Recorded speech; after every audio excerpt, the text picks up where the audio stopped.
So ito na yung ano, Barangay Perez. Yan. Yan, dyan tayo kakanan, dito banda. Puntahan natin yung mga coastal area dyan, yung pwedeng daanan ng motor, yung malapit sa airport.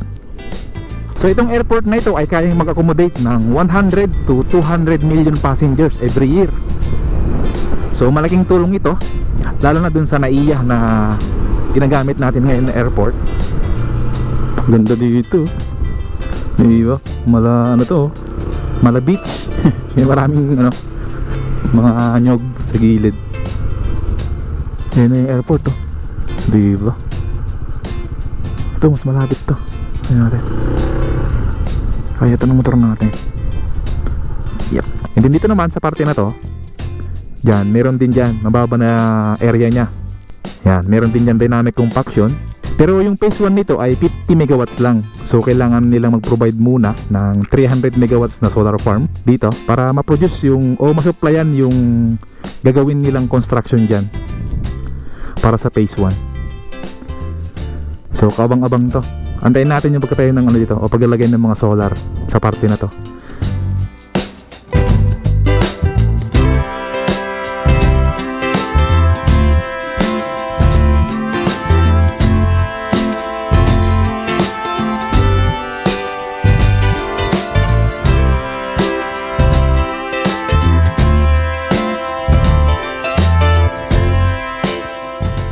Good morning guys, isang mainit na umaga sa ating lahat. At ngayong araw ay nasa Bagong Bayan tayo, dito sa may Bulacan, malapit sa Taliptip, Bulacan. So bali dumaan ulit tayo dito dahil meron tayong dinaanan dyan sa may Malolos. Kaya napapasyahan kong dumaan sa may coastal area ng Bulacan. At i-update na rin natin to, itong New Manila International Airport na ginagawa. Alright, ito ay may lawak na 2,500 hectares na matatapos yung land development niya o reclamation ngayong 2024. Hopefully matapos para magawa na yung mga runways niya, kasi pagkatapos ng land development ay susunod nila yung construction na ng mga building at mga runways. So itong airport na ito ay kayang mag-accommodate ng 100 to 200 million passengers every year. So malaking tulong ito, lalo na dun sa NAIA na ginagamit natin ngayon na airport. Congested na yung ano dun, yung runways, kasi maraming eroplano na dumadaan doon, international, local. Yan, kaya nahihirapan yung runways. Minsan na-traffic ka sa taas ng o malapit sa Cavite, yan, iikot-ikot lang doon yung ano, yung eroplano. So ito na yung ano, Barangay Perez. Yan. Yan, diyan tayo kakanan, dito banda. Puntahan natin yung mga coastal area diyan, yung pwedeng daanan ng motor, yung malapit sa airport. Ito, may mga isda dito. Itong sa tilapia, magkano po? Tilapia magkano? 100 din. Bangos? Ano to yung mga nahuli sa mga ano, yung namimingwit? Ah, sige po, thank you. Yan, ito yung mga benta dito, mga alimasag, alimango, tahong. Yan dito. Ito lang yun sa may boundary ng Perez. Yan, maraming mga dyan binibentang mga tahong, alimasag. Yan, dito lang yun sa may Bambang. So ngayon ay puntahan natin dito, sa parte dito. So pasukin natin to, yung malapit na parte ng airport. Last time kasi mali yung dinaanan natin. So ngayon ay tingnan natin yung mas malapit. Mali yung pasukan natin na kalsada.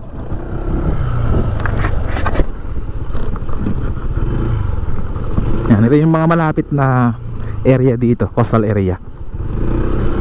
Yan sa ginagawang, yun yung airport,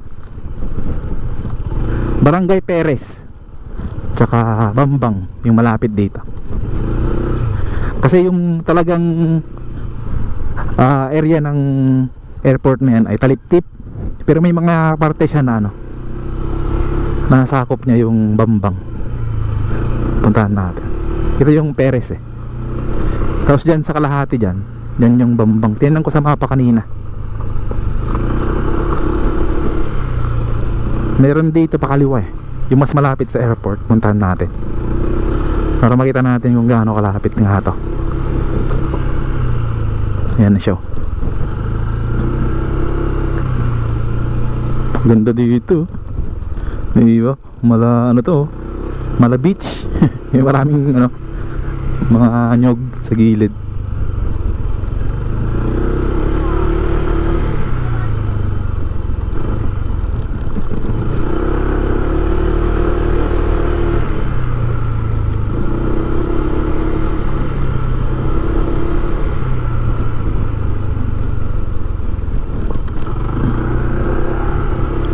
Hindi dito.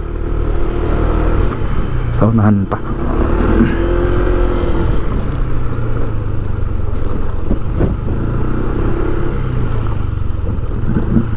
Yun.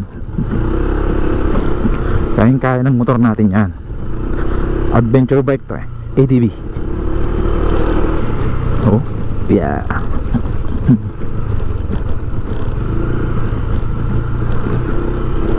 Yung ganitong motor ay sakto dito sa mga daanan na malubak. Ayan, nakadesign to. Pwede siya sa patag, pwede rin sa mga ganito. Kaya tinawag siyang ADB, Adventure Bike. Oops.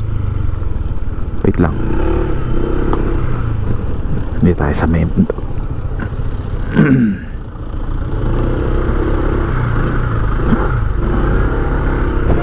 Hirap pala dito. Tingnan nga natin. Hindi dito. Sa unahan pa yata yan. Ito yung mga palaisdaan dito. Yung mga inalagaan dito ng mga isda ay tilapia tsaka bangus. Ayan siya. Na-harvest na to. Kaya wala na ng tubig. Kunti na lang.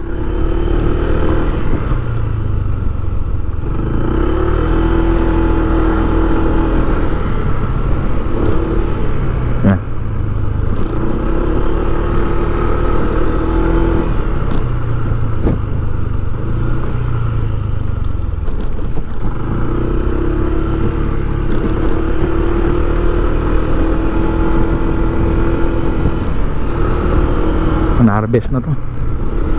Wala nang tubig.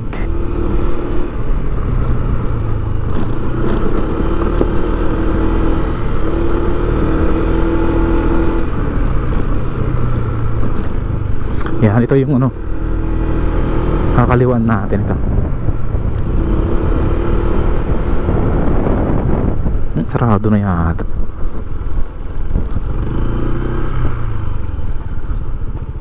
Sarado. Daan ba ito?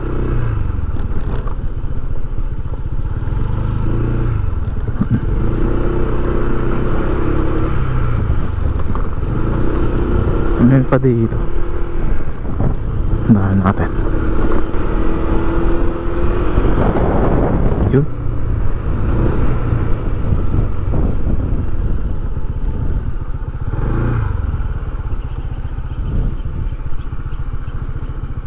Basta tayo dito pa rin. Dito lumampas tayo. Yeah. Ito yung mas malapit na parte. Puntahan natin. Ayan na siya. Ayan na, lapit na ng airport.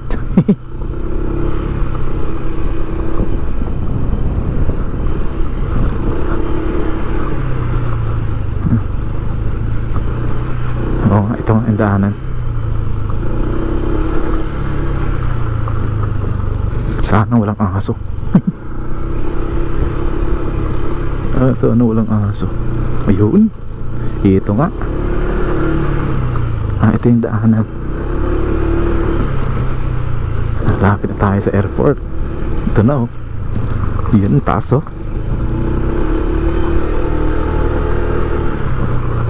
Ang taas. Wala na yung mga ano dito pala yan. Tuyot na.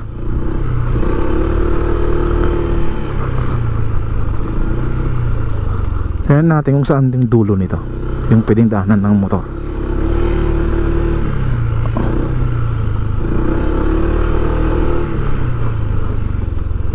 Dito pala eh. Dito na lang yata. Wala na dun saan.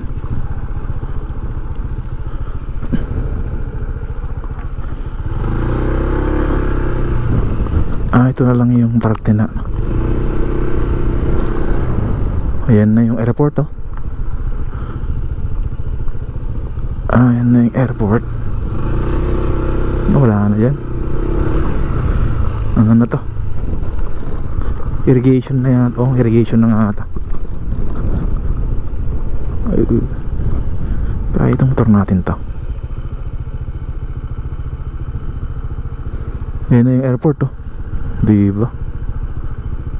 Ito mas malapit to. Ayan natin. Kaya ito ng motor natin. Yep. Oh, diba? Yeah. Kaya yan. Dito lang tayo. Wala na. Dito lang. Yan, ito yung airport sa harapan natin. Yun o. Mayroon dun excavator. Diba? Ito yung parte na mas malapit. Pinakamalapit sa airport. Nandiyan na siya.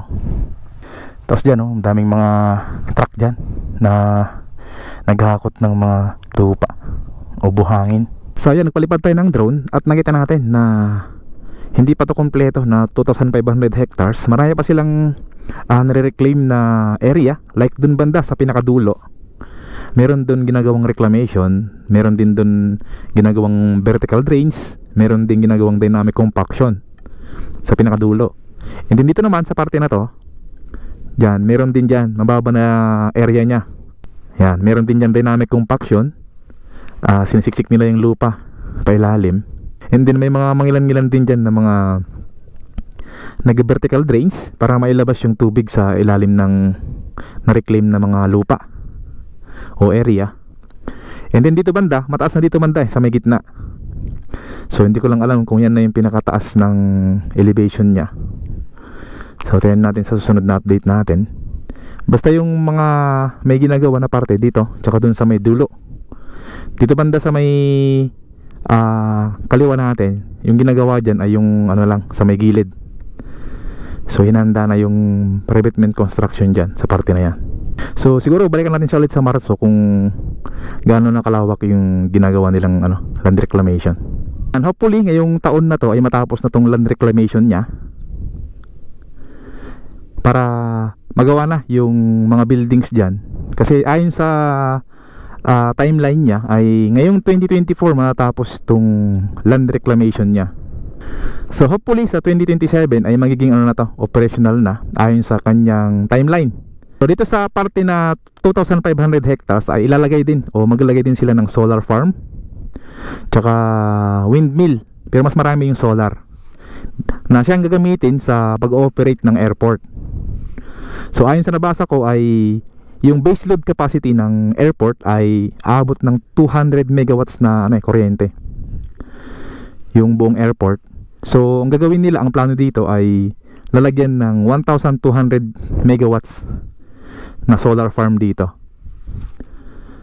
na siyang magpo-provide ng kuryente dito sa gagawin nilang airport. Pero yung phase 1 nito ay 50 megawatts lang. So kailangan nilang mag-provide muna ng 300 megawatts na solar farm. Yan, dito para ma-produce yung o masupplyan yung gagawin nilang construction dyan para sa phase 1. So kabang-abang to. Antayin natin yung pagkatayo ng dito o paglalagay ng mga solar sa parte na to. At mayroon daw konting windmill yung ilalagay dito. Pero mas marami yung solar.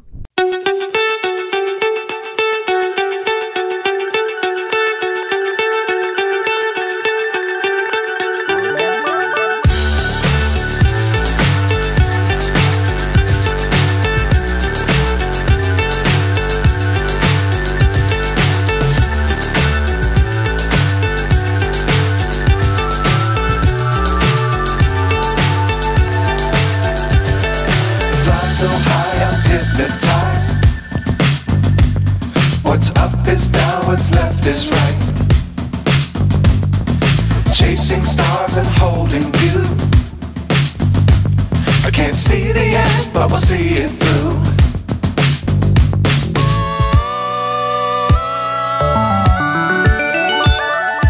Flying, get on board. We're smiling on top of the world.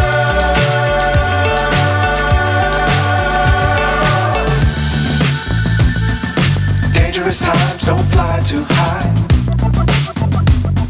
Be sure to keep the ground in sight. Fly forever if you keep it tight.